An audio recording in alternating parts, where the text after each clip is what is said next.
Talk Live, Sean Rogers, and I've got Dan Morgan. We're going to be looking ahead to the game that is coming up on Monday night. It feels so far away. There's so much life to live before we reach that point. But on Monday night, Liverpool do go not to Filbert Street, but to the King Power. I nearly said Filbert Street, to face Leicester City. That is coming up on Monday evening. The manager did his press conference early today. We're going to talk about that a little bit in part one and jump off from there. We've got the Leicester build-up to come in part four. In part two, we've got me talking to Dan Morgan, who is here as well, about James's place, the work that goes on there. And John Gibbons is speaking to the editor of Red All Over the Land, John Pearman. That is to come in part three as well. All of that is there for us. The press conference today was, coming to you first on it, Mike, really. It was a bit of a slightly contemplative, a little bit lackluster affair. Genuinely felt by the end of it, he almost just seemed like he'd not had enough of Liverpool, but had enough of sitting in front of the journalists to cover Liverpool. It's been a long season, and it's been a season full of change and transition. We'll come on to that, Mike, first and foremost, but it was a long season last season as well. It was a short break. It's been a long season, this one, albeit with the World Cup break in the middle. It just sort of, he really came over today, the manager, like he's been doing this job and this bit of this job for a long, long time. Yeah, I think he felt quite weary in the press conference. He wasn't his usual kind of like flamboyant stuff. Even the way at times he was sat quite like in his chair, laid back. He was quite like just not in he was in one of his like, I just want to get stuck into coaching kind of moods where he just wants to get these 3 games out of the way and end this season. And look, it has been a long season. I think we as fans forget that the turnaround between last season, which was a season where we played every single game possible, and the current season was very, very short. Your preseason starts so shortly after we lose the Champions League final, and you're back running that race again. So I think I can understand when the manager, his demeanor, he felt a bit tired in the press conference. But I do think that he's looking forward to tackling these last 3 games. There's something I think, sure. Mike, the other thing to sort of point out, what sort of hit me was he actually says at one point, we're about to go into the analysis meeting. And I think that within there, he suddenly says, we're about to go into the analysis meeting. And all of a sudden I thought, God, you're leaving that late. And I went, oh no, the game's Monday. I sort of wonder if in his head, he's almost still away from this game. There's other things still to do.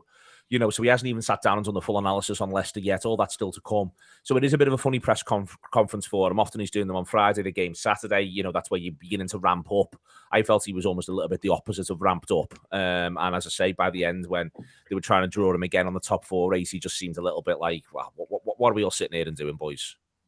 Absolutely. And I think for the manager, he is someone that wears his heart on his sleeve, and you can often tell how he feels by how he looks. He's not someone that's like playing mind games or concealing anything from the press. And I do think that he's in the zone where he just wants to, he's probably thinking about the meeting he has after his press conference.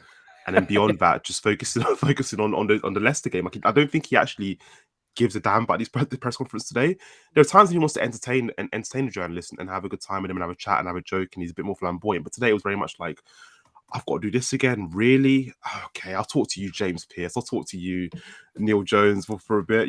We'll have a chat. But he's really focused on that meeting after the press conference and preparing for Leicester. I think that's all the manager cares about at the moment. One interesting thing he draws out, Sean, is the idea of, he is quite contemplative about the season. He goes out of his way on 3 or 4 occasions to criticise the season to an extent. And towards the end, he's saying, we all think we've been pretty rubbish, but we're sitting here with 62 points in a really direct way. But I think there's definitely something in him, in firstly him, I think. And I wonder whether or not as we draw closer and closer to the season, he's more in reflective mode over what's happened and what's gone wrong, because he doesn't have to now live the reality of it week by week. He doesn't have to now try and fix it. He's not that far away from there being a genuine 38 game / all the cup game review moments of being able to look at it. And I do wonder whether or not that's been a little bit in his mindset as they've gone away to Barcelona. You'd think he'd be remiss if him and his coaching team weren't having those sorts of conversations at this point. And he makes a couple of interesting noises around when it goes wrong. When do you change? When do things need to be different? I'm always reminded of the point earlier in the season, much earlier in the season before the World Cup, where he talked about freshening it tactically, going all the way back to, for instance, when he moved to the 4-4-2 around the time of that Arsenal away game when they're absolutely dreadful. I do think that they will be thinking themselves about what is the right or wrong thing to do, not least because this is uncharted territory for most managers, but even for a manager like Jurgen Klopp, moving from year 7 and imagining all the way through to year 10. Yes, I think in terms of their actual real key turning point, I guess it's obviously the conversations and discussions that he alludes to with the players as well. Obviously doesn't go into detail in terms of the inner discussions with the coaching team, which is a really sensible one and a good thing that they did, to say, look, they must have had a feeling that morale was down, that people couldn't wait for the season to end. And I think Liverpool just made the decision that next season starts now, but it literally really does. And by making changes to the system, it's not just what that means for the players on the pitch. I think it's very important psychologically for them that the senior players, the key senior players, that system really fits.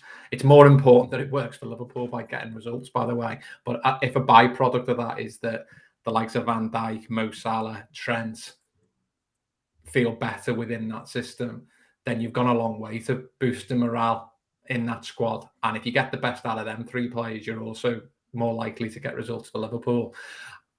It also means the training sessions freshen up, the team meetings freshen up, like everything freshens up. It's not just a football skill, it's a skill in life, I guess, that all of us are hypocrites, where if you were to look at yourselves objectively as if you were like consulting to yourself, well, certainly in my case, there'd be a hell of a long list about changes and improvements that you should and could be making. So one skill is being objective enough to actually do that. The bigger challenge is then executing on that yourself. And it's one of them things with managers that have been at a club for a long time. You sometimes feel like sometimes they have to leave the club just through basically everyone's burnt out. And a new manager could come in and do virtually the same things, or what the old manager was going to do to change things. And it's just that bit of freshness. And obviously you can see things like Sir Alex Ferguson, who, obviously was very good at freshening things up in terms of training, in terms of his number two, and freshening squads up. And that's a big challenge for anyone. And then you've got this tricky element of, if you think things might go wrong or that the game's changed and you need to do something, it's very difficult, I think, for a manager, especially one like Klopp that's had success, to do that ahead of time. And it's not nice to live through, but I think you have to let it fall off a cliff. And to be able to carry people with you is vital. And he needs people to be looking at him going, okay, we now need you. What are you going to... You almost need internally people to be questioning him. And then he needs to bring the right bunny out of the hat at that point. And that's when he does need to nail it. So if he'd have made these system changes and the results had been worse and the senior players were like, this is making my life harder, then we'd have had a major problem, I think. Just on that, Sean, just on that idea of the system change, I'm quite... There's bits and pieces of it now, for instance, that you're seeing as it continues, where it's actually not that far away from some of what we were trying at the very start of the season. It's not a million miles away. I remember sort of feeling a bit like at times we've got this. I think it's changed a little bit around Robertson almost more than anything else, because I remember sort of thinking to myself, are we determined to have the fullbacks assist one another every game at this point? It was quite mad, and I think that. I feel as though Trent is now much more pronounced than he was. But apart from that, there are a fair few similarities in patches of games to the start of the season when, as you say, the results were a bit of a nightmare and maybe the players weren't entirely bought in. Yeah, I think there's a couple of quick things on that you can reference. One is that instead of Liverpool building in a 2, because of the fact that building with a 3, it means Liverpool are more robust in transition, which ultimately then means that Virgil van Dijk, in particular, is having a better time of things and not being made to look a divvy. And more importantly for Trent, there's not oceans of space in the full-back areas because Liverpool have got 3 back there rather than 2 when they lose the ball. So it doesn't make Trent look a divvy. And if you're Fabinho, having someone in alongside him, which at this point is Trent when they're building the play, also makes him look better. I think, one example I always use where it went well is Jose Mourinho when Porto had won the Portuguese treble, and he just felt things were going stale, and he decided to move to a diamond. He thought that it could work, but he thought he really needed to freshen up. Now, they actually go on to have a really successful season, and everyone's comments after that was a really big thing to do. Contrast that with Antonio Conte in his season at Chelsea. He wants to make the changes, but he does the right thing. He goes, this isn't going to work, but I need to give them enough rope for this to go wrong. So I agree with you, Neil, that it's not massively far removed from what we were doing. But I think it's got, and I don't think they've done this deliberately. I don't think Klopp's gone, I know this is going to go wrong, but I've got to let it go and ruin a season. That's not the point at all. I think it works well when the team have to look for you for a solution. The pressure's then on to nail it, whatever you do. And I think when things go well, then changes can even be over-exaggerated a little bit because everyone's just feeling a hell of a lot better about themselves and it's working. The other sort of bits of the way in which he's speaking around all of that, Dan, I feel as though as he sort of wears through today, there's sort of minute in work, really basic Anfield Wrap example. I'm thinking about what we're going to do for shows over the summer. And I've got a load of ideas for all the subscriber shows, really cool stuff we can do, so on and so forth. I've got ideas and we'll take them forward. That new Lost Tape's good. That new Lost Tapes, they are good, and they will be a bit of pressure on them in the summer months, Dan. Now, the odd guest has been terrible on there, though. Dan's been amazing. But there is, with it, Dan, as I'm thinking about that, every now and again I'll have to deal with something that's now. And I'll almost be almost startled that there's now stuff to think about. We were having a bit of a chat about a couple of things we can do in the next couple of weeks, and I was almost like, Jesus, yeah, they're good ideas. Someone should have been thinking of them. Whereas I'm very much in the summer, and I wonder, for instance, the stuff with what looks like he will be the new sporting director, Jörg Schmadtke. That I wonder the extent to which, when they have gone away here, we've sort of thought, we'll be getting them all conditioned for the last 3 games of the season, so on and so forth. I just sort of wonder whether or not they've had a bit of a getaway. It's as much about the plotting of the next thing, and that's why the manager today is almost a bit like, yeah, we've got to do these 3. And I'm sure they're absolutely desperate to win them and bounce in and see if they can put pressure on for the Champions League spots. But his brain might also still be a little bit in summer, in recruitment, in sporting directors, in all this sort of stuff. And it's going to be after today's analysis meeting around Leicester. His brain's going to be all Leicester.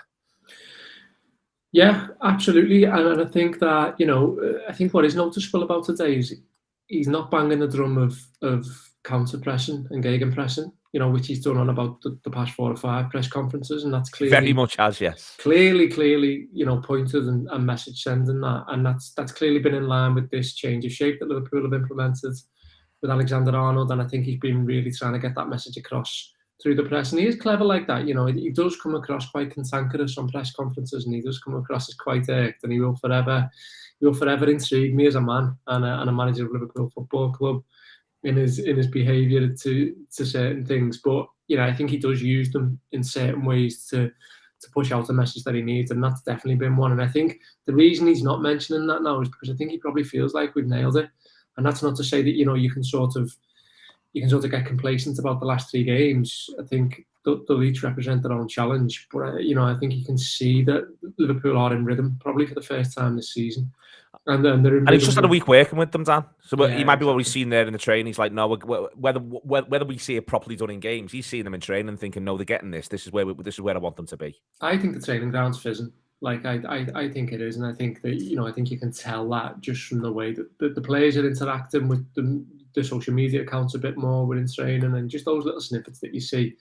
That obviously we guess at because we're not privy to, but I think there's a good suggestion there that the confidence is high between them, and that they sort of really relish in getting out there now. And I think one of the things he has talked about, hasn't he, is having time to coach. And I think Juliet Feddington tried to elaborate on that today. That idea of him being a coach rather than a manager. And yeah, it's something he's referenced before. And the ideas of him being able to work on things like set pieces, the ideas of him being able to work on this new shape and actually do that rather than just building recovery and analysis, then it's obviously going to be impactful, and I think it's going to play a part for pre-season as well. We don't know what the details of pre-season are just yet fully, but you'd imagine that he's going to be advocating for as much time as he can possibly have with them to get heads down, get miles in the legs, and also just drill in what we're going to look like shape-wise, because it never feels like the next evolution is that far away in this league. And it might be that we're all sat here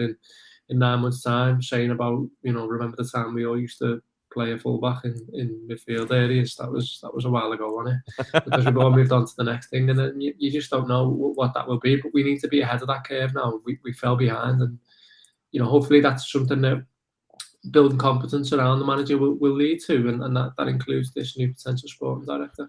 Sporting director stuff's interesting, Mike. I think one of the issues with it is, it's firstly, it's a job that you don't get to see anyway. Secondly, it's a job that everyone every club probably applies a little bit differently. Everyone's sort of working it out. I doubt I doubt every job spec's exactly the same. And then there's a third part of this, which is that you get the impression individual sporting directors can decide to take the job a little bit in the direction that they want to take it in. The Schmadtke thing, where people have got some stated reservations, is obviously the nature of the clubs he's worked at before, and also the idea he may well have been looking at a bit of retirement. But I'm sort of reminded on the bit of retirement about the same way the manager, for instance, was taking some time out the game, and then we got him in October when everyone thought he was likely to be on a year off or something like that. I'm less concerned about that. For me, the key question is whether or not the manager's getting the support he needs through there, and also whether or not there's enough robust challenge within Liverpool, and at least the personality type, as has been discussed, is at least framed as a fiery one, and I actually don't think that's a bad thing. Yeah, I think that's a really good thing, actually. I think one of the ways in which we know the Michael Edwards and Klopp relationship worked was that there was, polite challenges between the two of them, where I remember our very first summer when we wanted to rebuild the team and we wanted to sign, a forward, a midfielder, and a centre-back, I think it was. And Jurgen Klopp wanted Gertz to be his attacker.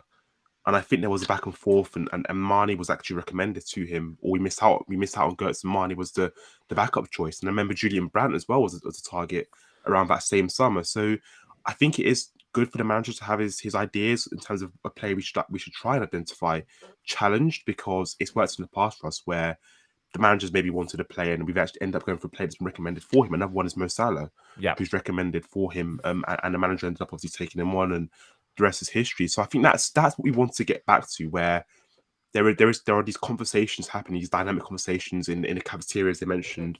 Marissa already spoken about this in the book, about how there are these conversations that happen in the cafeterias where people are being challenged, people are expressing their views, because that's worked for us well in the past. And I think the fact that this guy is a big character, charismatic, and someone who's not afraid to challenge the manager means that we trust that the decisions they come to at the end of the day will be following robust conversations where there are loads of things being considered, everyone's thoughts being considered, and then we come to a conclusion for the club at the end of the day. There's something, I think, Sean, in this idea that right now you've got to be careful not to get sort of too carried away with the notion, but I think there is something in the idea of the future planning being the overriding factor, and the games are just a byproduct of that. And whilst I've said all the way through they're gonna, it's a big 9 and they're gonna win all 9, and then you'll wait and see. I think I think it's legitimate that he wants to play that down as much as possible, because I think he does, as you say, he does sort of see this very much as the start of next season, and he does still see this as development. If there is Champions League qualification, both in terms of the transfer market from what he said today, and in terms of this, the reality of just getting to play Champions League football, I think he's just going to see it as a bonus. I think that's almost where he is now, and maybe even one that afterwards he says, well, we don't deserve this, because he couldn't be more clear about how poor he thinks the side's been at times. And, I think it's a striking mindset. He's very much not unleashing the hounds of war today and saying, we're hunting these people down. If anything, he's doing quite the opposite. He's saying it is difficult for the sides that we are chasing, but the good sides, and we've got to do, we've got our thing to worry about. It's hard to win 6 on the bounce. It's harder to win 7. It'll be harder if they manage to do it to win 8. To me, that's where he feels like his mindset is. It very much isn't in the idea of 4th place. It's in the idea of, well, the best possible place next season. Yeah, and I think Dan was absolutely spot on when he was talking about the press conferences. And quite often Klopp seems to have a message there that's more for the players and potentially employees of Liverpool than actually, the fans or anyone in the room at the time. He can't be in there. And I genuinely think he believes it, saying, look, the season starts now. Forget everything that's been and gone this season. We're going on this direction of travel from a mentality point of view, from a pressing point of view. We're going to do this with the system. This is what we're going to do. And if it goes well, we know what we're doing in pre-season. And I think at this point in time, he'd have a massive challenge, wouldn't he, if he comes back to pre-season and sits Trent, Van Dijk and Salah down and go, that thing we were doing where we won the last 9, whether we get in the Champions League or not, I'm not doing that anymore. Now, even if he thinks that they do need to change it, how you go about doing that probably has to be a hell of a lot more subtle, and it needs to be eased in when you've gone through something like this. And also for the recruitment side of this, they need to have an idea, not just internally, but also players are going to go. If they're any good and they're well represented, which you'd imagine they would, like, well, where do I fit into this new system? Or I quite like that Curtis Jones role, or I quite like the look of that Fabinho role, or I'd quite like sitting in there with Trent. What happens when Trent's not in there? these are things they need to decide upon, because there's a massive impact on the recruitment structure anyway. And yeah, I think in terms of the Champions League, you can be out of it for 1 year. I don't think it's necessarily the end of the world for Liverpool. I think Liverpool could ride it financially. It's not ideal, but they could. And for the manager, you can't let one become two. And that means Liverpool have to hit the ground running. And to hit the ground running, they could really do with ideally your way of playing being nailed before pre-season, and then early signings so you can integrate them in. And yeah, I agree with everything that's been said, in terms of the sporting director role. I think two things I would say. Every sporting director role is different. And I mean, even within the same club. Yeah. Liverpool might have different things that they want a sporting director to do right now than what has been before. An easy example, Michael Edwards needed to do Kirby. That's probably what burnt him out. Well, the sporting director coming in doesn't need to do that. It might be that they want the new sporting director to do more with the press and more in communications. It might be that there's more to do with agents. You might have a sporting director coming in that's more to do with contracts, so that Mike Gordon has less on. I think people underestimate massively how good and important Dave Fallows and Barry Hunter are, and I think they underestimate the quality of data analysis and records that are within Liverpool now. A lot of good people have left Liverpool, and a lot of good people are leaving Liverpool. So in years to come, they've got to try and maintain that. But those records are still there. Like, Liverpool know probably more about any player than most football clubs. So, a sporting director's not coming in here having to completely start from scratch, whoever it is. And yeah, I think the most, I don't think it's any secret that Jurgen Klopp needs someone to come in that ultimately is willing to throw hooks at him. And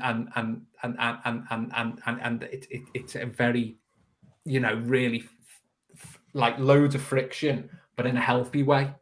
And I think that's what's being alluded to ultimately.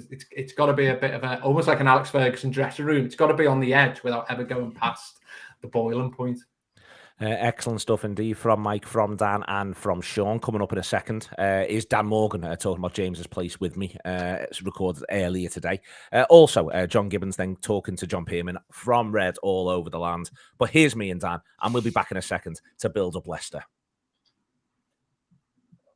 And we are back to build up Leicester. Download the app for more and more Anfield Wrap stuff if you do want to subscribe. Loads of fantastic stuff on the app. But building up Leicester, it is a massive game, Dan Morgan. It oddly only gets bigger if the results go our way. What struck me sort of working out a few different things across the course of the week is that I think it's possible that this is the first time.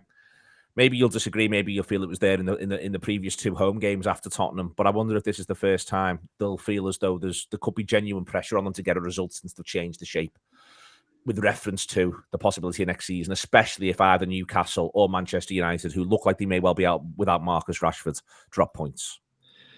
Perhaps. I do think they are. I do think that in some ways, playing without pressure from confidence does remove a lot of context, regardless if if you're in a bit of a rhythm and you know that you've got lads around you you're in good form with and you trust in what you're doing as a team, then I think that can override something like a bit of scoreboard pressure, or whether or not one of the other teams drop points at the weekend. Don't get me wrong, I think that will increase on Liverpool, but I think the thing that'll do for Liverpool is the context of the game itself. Leicester have got to get something, essentially, so they're going to have a go at some point. The crowd are going to ensure that they get on the back if they're not doing so. And I just feel like I think the message from Liverpool will be, if we go a goal up in this game, these will be caught between a rock and a hard place in terms of what they do. And I think ultimately, the weekend feels like it'll be defined by the first 45 minutes of each game. Yeah, I really do feel like that. I feel like, if United are able to get a nose ahead against Wolves, I can't really see that changing. I think there's a lot of people who've got an eye on Leeds versus Newcastle, but Newcastle are flying for me still, and I think they'll come out going for it. I think they'll really have a goal for Leeds early on, and there's every chance that they could end up 2-0 up in 20. And I think the same for us. I think we'll have a good goal at Leicester, and I think what's been really interesting obviously, you know, we chat a lot about the shape of Liverpool and stuff. I think what you're seeing now is, and I think it's the thing that'll buoy the manager the most, is that there really is tactically no answer to what we're doing, because we've managed to revert to keeping the ball and a lot of possession down our left side with this new shape. And I think if you look at sort of pass maps and the way we're keeping the ball, we're getting real overloads. We're getting 4 or 5 players down the left-hand side of that pitch. Now, we've talked about moving Trent inverted, but he's still lining up and he's still reverting to right back when, you know, when there's turnovers. But he's able to get back in because the ball's literally the other side of the pitch.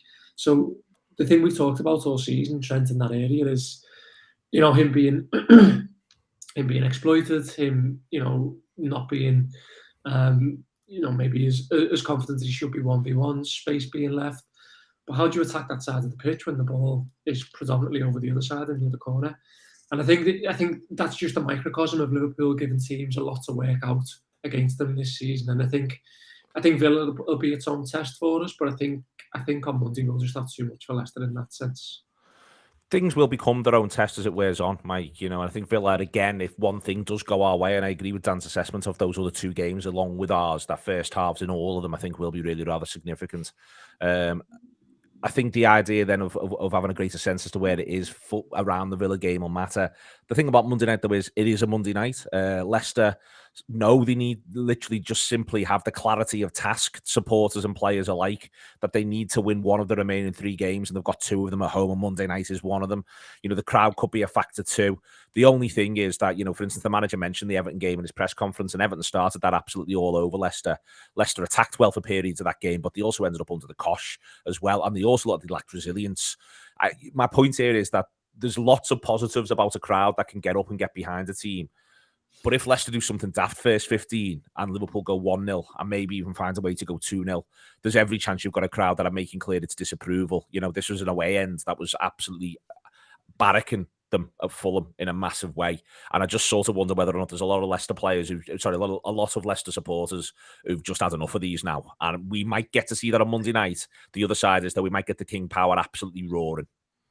Yeah, I think we sometimes overstate like a Monday night kickoff because we automatically assume that the fans can be bang up for it and they're going to create an atmosphere. And that often does happen, right? But when something goes against a team and they're fighting for their lives and the team has been fighting for their lives the entire season and they're fed up with their players, that could quickly become very toxic, where if we score 1 goal and it becomes 2 goals very quickly, their ground could be an absolute mess for about 10, 15 minutes. It becomes difficult for the players. It becomes a difficult environment for the players to perform in. So I'm actually pretty confident that, as Dan says, if we do start well in the first half, if there's just a scrappy goal like he likes to do in these kind of games, or an early goal from someone, I'm confident we can actually take the game away from Leicester in the first half and go on to win fairly comfortably. I think their fans do get up for the games against us. I think there's a bit of needle between us and them, partly because they're massive weirdos, their fans, which is something we've had to live with for a couple of years. They absolutely are, yes. They're very weird. But yeah, I think this will be a game, like as Dan says, defined by the first half. And I think one thing we've done well in recent weeks is start well. Even last week against Brentford, I think we don't get the goal we want in that spell, but we start quite well, I think, and we're able to, especially the first 10 minutes, I think we're able to really pen them in for a bit. So that's been key, and I think the shapes helped us do that. And I hope that, you know, moving forward, we can, in the last few games, we can, you know, start these games really, really fast and be intense, because I think that's something the manager wants. I wonder what Leicester are going to do around Trent, because I think it's difficult to have a Trent plan because he kind of floats about the pitch. But I wonder if there's going to be a team for a 20, 30-minute spell that can just stick a man on Trent and try and limit him, because I think he's such a unique player in the Premier League. I think we often compare him to Kevin De Bruyne, but I actually think he's a bit more comfortable than De Bruyne in those deeper spaces. And I wonder if a team is going to try and stop him for a bit, because he really does make us tick. And the way he floats about, the passes he plays, he's always playing vertically as well, trying to fizz it through the lines. I wonder if Leicester, given the time they've had between the fixtures gone and the Monday game, I wonder if they're going to be a team going to try and do something with Trent over the game on Monday. But that's my kind of one question mark, really. It's an interesting question mark, Sean. I think the main thing around that is whether or not they feel as though they've got the footballer to do it first and foremost. But also, I think the next thing on that is whether or not Liverpool then just find another way. You know, for me, we've talked all season about Liverpool allowing the opposition encouragement and Liverpool allowing Leicester to even feel like they get a small tactical victory, which they may try to do on something like Trent Alexander-Arnold.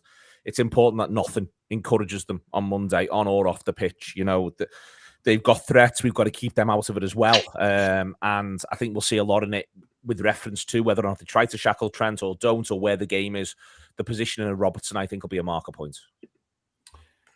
Yes. So, yeah, a couple of things. I mean, Leicester have a number of options in terms of what to try and do. You know, you look at what teams have had to do against City.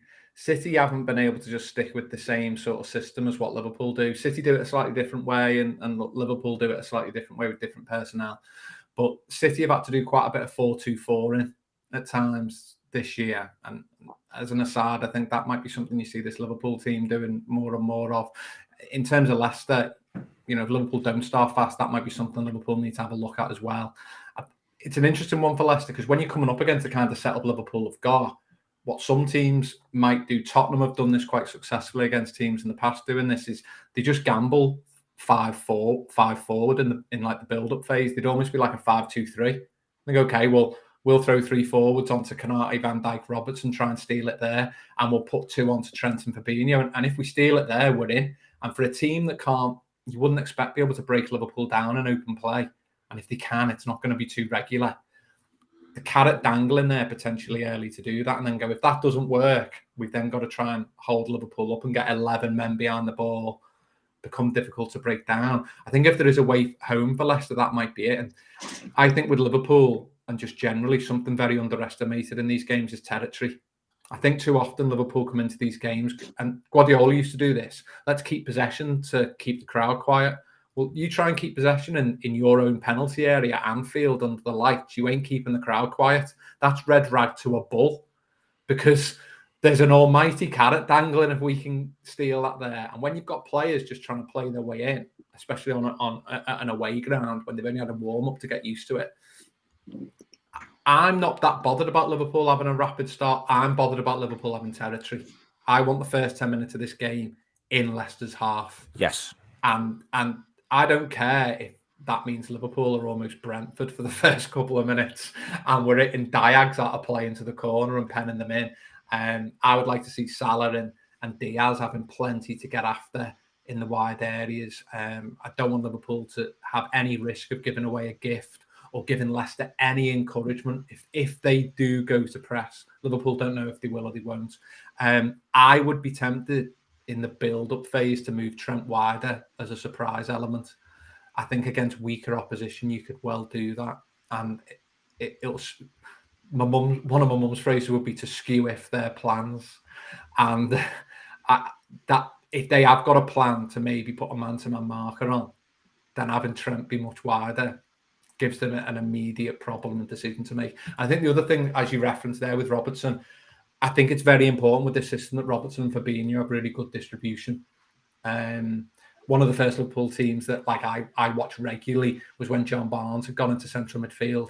And the problem there was teams cottoned on. It's very hard to stop Robbie Fowler. It's really hard to stop Steve McManaman. But if you stop John Barnes, you stop both of them, because both of them suddenly don't get much service because no one else has got the ability to put stuff into them in the right areas at the right way. Liverpool can't allow themselves to be in a position where Trent has a bad game or areas are locked down in and around him, that things become much more difficult. And I even think with Trent being there, I want to see our front five getting more ball more regularly. I think that has been one of the slight weaknesses in this, that when the front five have had it, they've done really well with it. But I'd like us to have more ball and more possession with them higher up the park. And I think Robertson, Fabinho, if they can be right on it, then Curtis Jones, Diaz, potentially Cody Gakpo, whoever, are going to get a lot of ball, irrelevant really of what any Trent plan is or what you decide to do with Trent. The question on that becomes, Dan, they've obviously had a long break since the last game. It's now every few days, they're not having to play midweek. So, they've got a Monday, Saturday turnaround, and then they've got a Saturday, Sunday turnaround. So on the selections, he is pretty much able to pick who he wants. You would have thought he didn't make any noises really on injuries today. Every now and again we get a bit of a surprise, and it is a way off from Monday. But it's 3 to go, big breaks. The flip side of that, though, is he has had time to work with them and he could spring a surprise. I just sort of expect him, though, to whatever he currently feels is the 11 that he thinks is just going to win this game in front of him. And I think that for all 3 games, 9, maybe even 10 of the names will be exactly the same. As he goes through, he may not have a nailed on first 11 right now, but I suspect he's got a first 9 and a first 10. Yeah, I think you'd imagine, bar an injury, that back 5 of Konate, Van Dijk, Robertson, Trent and Fabinho working in that way would sort of be a case of you set that up and you go from there. I think I've just had a look then. Núñez has 7 shots in the home game against these. Now you can take that in many ways with Darwin. I didn't get to have a look quite where they were from and in what circumstance they come. But, I think that the big question around not just this one, but the rest of them will be, when and how he uses Darwin Núñez, because you've got, it seems like Jota's back and he's free and Diogo Jota likes playing against Leicester. One would imagine, just on Mike's point before, they've got a bit of history. So, I think that left side between him and Diaz will be a thing in itself. But I wonder whether the manager, having given Núñez those 2 games in the week at Anfield and having drawn his own conclusions from them, whatever they might be, what he's decided in terms of where he uses him. I've got a sneaky feeling he might get this one. He might get it through the middle, and it's not where I prefer him to be. I do prefer him being that sort of outside in from the left type of forward. But I do think he might get this again because, I think there is benefit. Sean's talking about territory. There is benefit to having a bit of a battering ram against these, especially with what they're like at centre back, in full back areas, and also I don't think the keeper's up to that much either. I've said that now, obviously.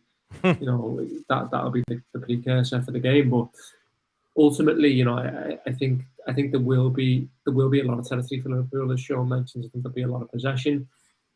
I think that there might not be the need, as there has been in recent games, for a Cody Gakpo / Firmino type of forward. The more we can get on it, that might be needed for the last half an hour rather than the first hour. So I just wonder what we do in that forward area. I think that'll define a lot.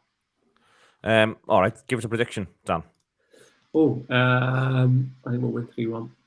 Win 3-1. Mike, what do you feel as though is, let's say the back 5 including, or the back 6 including the goalkeeper are as you'd expect? Do you think he'll start Jones? I think he has to start Jones. Jones is we haven't got many options for that left-sided centre midfielder role, especially because that player has to often drift out wide, and Jones is the only person I feel comfortable with playing a lot of football inside of and outside on the left-hand side as well. So he starts Jones. Do you think he'll start Henderson? I think he will, given the rest. I think his go-to midfield with this shape is Jones, Henderson, and Fabinho. And what do you think his front 3 will be? I think it will be Diaz, Gakpo, and Salah, and that's what I want it to be as well. I think those 3 are the most comfortable I feel with in terms of ball retention and individual quality at the moment. Joss is the sort of player that can get you a goal, and I think him and Gakpo can kind of competing for a spot. But I really trust those 3 at the moment in terms of how they play. And give us a prediction then. Prediction 3-1 like Dan. I think they'll score, but I think we'll have too much for them. Sean, I'm going to go with Mike's midfield and presume that you're in agreement. You weren't pulling a face like you weren't. Who do you think he'll do up front? Salah and which 2? I think he'll go Salah, Gakpo, Jota, and myself. But I would like to see Diaz, Núñez, Salah with Cody Gakpo in the Henderson role, with Jones in there for games like this. I was interested in seeing how that would go against Brentford, and just because of the way the game went, we never got to see Gakpo have enough ball. I think he did a good role for the team, but we never got a chance to see him have enough ball. In terms of prediction, I think we'll be winning 2-1, and then in the last sort of 10, run riot, almost like Leeds, but later in the game. I think we'll be leading narrowly, and Leicester will have the kitchen sink. And I think with subs and some of the attacking, that Leicester are not going to be able to open this game up and not get battered, in my view, unless they're extremely lucky. So as long as Liverpool are leading, I think we'll win by, if not 3, 4, 5. The biggest problem is if we go 1-0 down at that place. I'd rather go to an away on the North Pole, having done Leicester away. It is the worst away, I suspect, in the world. So doing it Monday, Sean. I'm Monday. I'm amazed we have travelling fans going to this fixture. Fair play to them. They're much better fans than I am. But yeah, I think as long as Liverpool, I don't even mind if Liverpool get pegged back or something like that. As long as it doesn't go 1-0, I think we'll absolutely batter these. I've worked out, by the way, that there's at least 2 sets of terrible lads getting relegated this season. You know, and I'll leave that to you. Make that what you will. Work that out any way you want to go. Work that out any way you want to go. Thank you very much to Dan, to Sean, and to Mike, to John and John, and to Dan again, and me. I did that bit as well. That has been TAW Live this week. I hope you've enjoyed it. It's a long way off until Monday. There's a lot of life to live between now and then.